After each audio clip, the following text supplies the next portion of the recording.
Assalamualaikum warahmatullahi wabarakatuh. Saya perwakilan dari kelompok 11 ingin mempresentasikan tugas kelompok kami dengan judul Prinsip dan Ajaran Islam dalam Ilmu Hukum. Sebelumnya, saya mau memperkenalkan anggota kelompok saya yang terdiri dari saya sendiri, Anissa Eka Safitri, dan teman saya Muhammad Adi Santoso. Kami dari kelas hukum semester 4, mata kuliah Islam dan Ilmu Pengetahuan.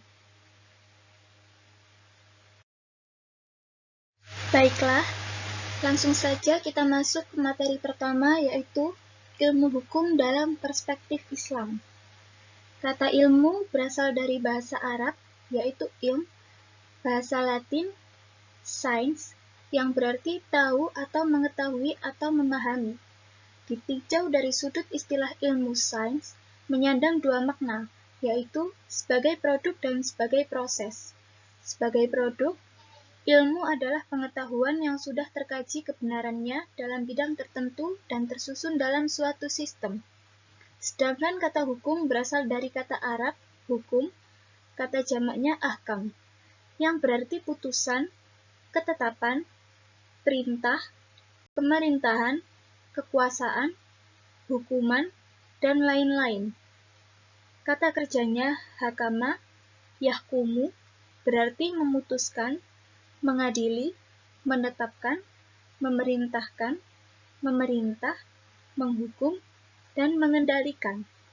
Asal-usul kata hakama berarti mengendalikan dengan suatu pengadilan.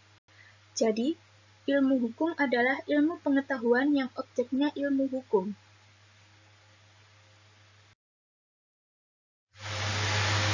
Kata hukum dalam Al-Quran sebagai putusan atau ketetapan terhadap permasalahan yang diputuskan atau ditetapkan.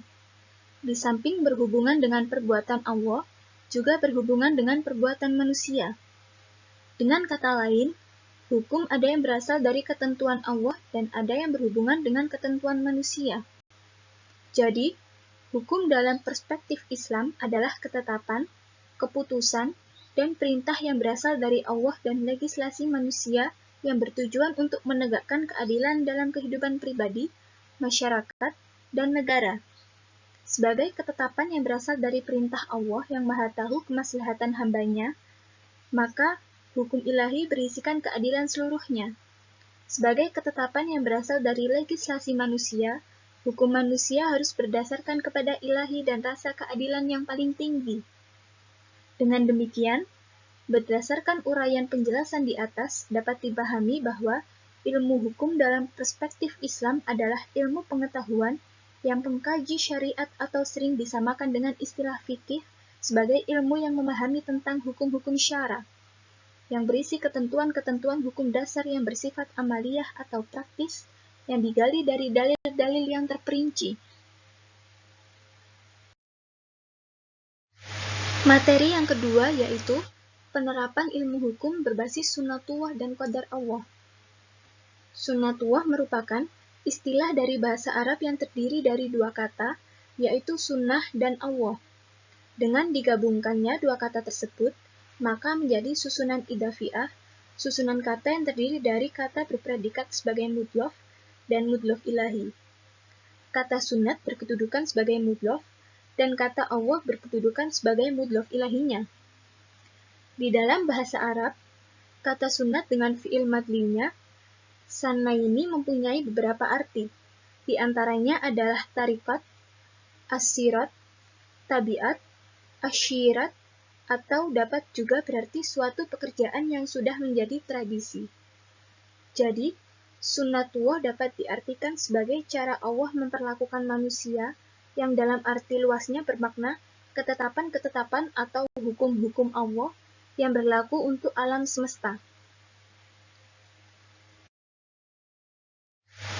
Sunnatullah adalah bagian yang bersifat dinamis dari ilmunya di alam semesta ini.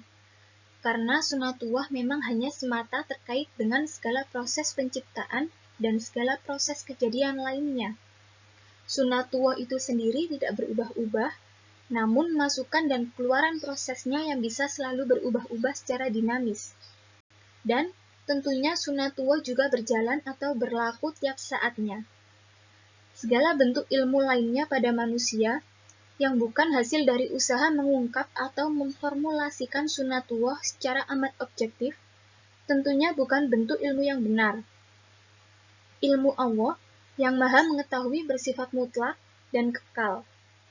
Namun tiap manusia justru bisa berusaha semaksimal mungkin agar tiap bentuk ilmunya bisa makin sesuai atau mendekati ilmu Allah di alam semesta ini, dengan menggunakan akalnya secara relatif makin cermat, objektif, dan mendalam.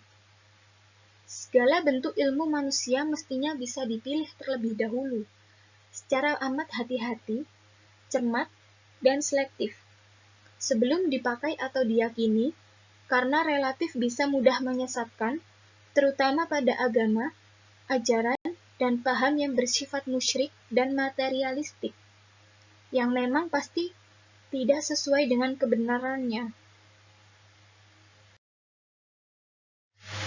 Sedangkan qadar Allah dapat diartikan menurut bahasa dan istilah. Secara bahasa, qadar Allah artinya hukum, perintah, kehendak, atau ketetapan. Sedangkan menurut istilah, qadar Allah berasal dari kata qadar yang memiliki arti takdir atau keputusan Allah. Qadar Allah menyiratkan bahwa segala sesuatu yang terjadi di alam semesta adalah kehendak Allah.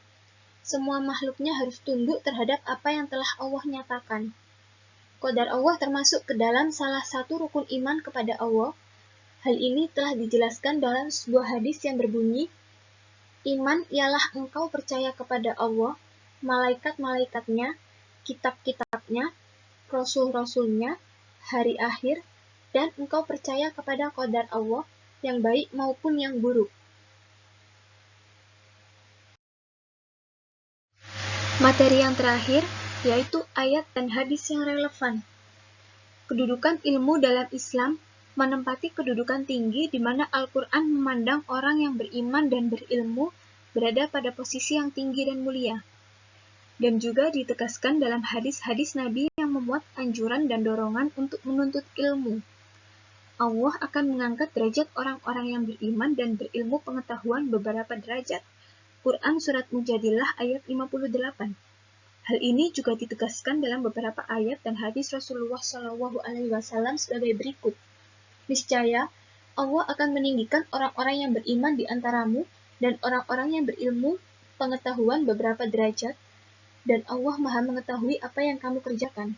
Quran Surat Mujadilah ayat 58. Ayat berikutnya yaitu A'udzu billahi minasyaitonir rajim.